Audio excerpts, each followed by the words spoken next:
yaakaar ne tey série yooyu nga xam noonu yëpp tey ci côté scénario rek lay xaw a dëngee ma bëggoon gars yi itam di xool li ñuy bind bu baax a baax a baax parce que tey ji man mën naa citer benn parce que comme sama benn waay moo fa nekk di fa jouer muy buubaa muy infidèle xam nga tey gars yi dañuy wax ne infidèle mais infidèle am na lu baax lu ci ne si am na lu côté Ridial ak famille liñ ciy génne ci ay leçon pourquoi nit ñi duñu commentaire ci yooyu noonu mais non saaga bi kii ba mu summee ko bi mu lu tax man li ma jaaxal lu tax sénégalais bëgg lu négatif loolu laay wax.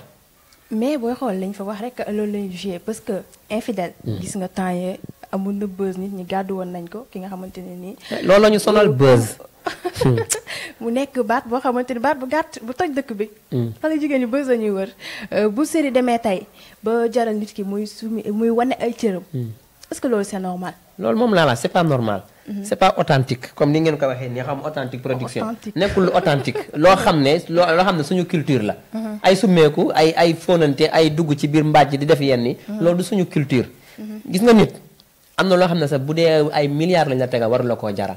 mais nag kaay ma xamal la baax nag lenn nga bàyyi ci xel. mooy gis nga ñiy def loolu yëpp nañ ko seet ci 100% yi duñu ay comédienne duñu ay comédien.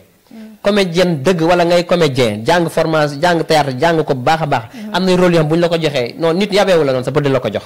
waaw man Fodé su ma ñëwee ba te nga tegal ma scénario nga ne ma dina ma ne rek mos naa ko def benn séquence boobu dañu ma ne woon da nga war a daanu bërëmu man leen loolu du sama rôle du ma ko def ñett laa def te defuma ko kon beneen production bu ñu ma woow itam yaboo ma yab goo xam dana Fodé summeeku loolu xalaatoo ko sax loolu ci xel bu la ko nit ki waxee sa propose ci xel rek laa la wax parce que kooku du indi rakkam di la ko summeekoo loo wala papaam wala yaayam te am na loo xam ne boo ko du defloo say sœur waroo ko defloo ay sœuru jàmbur man fa laa ko teg.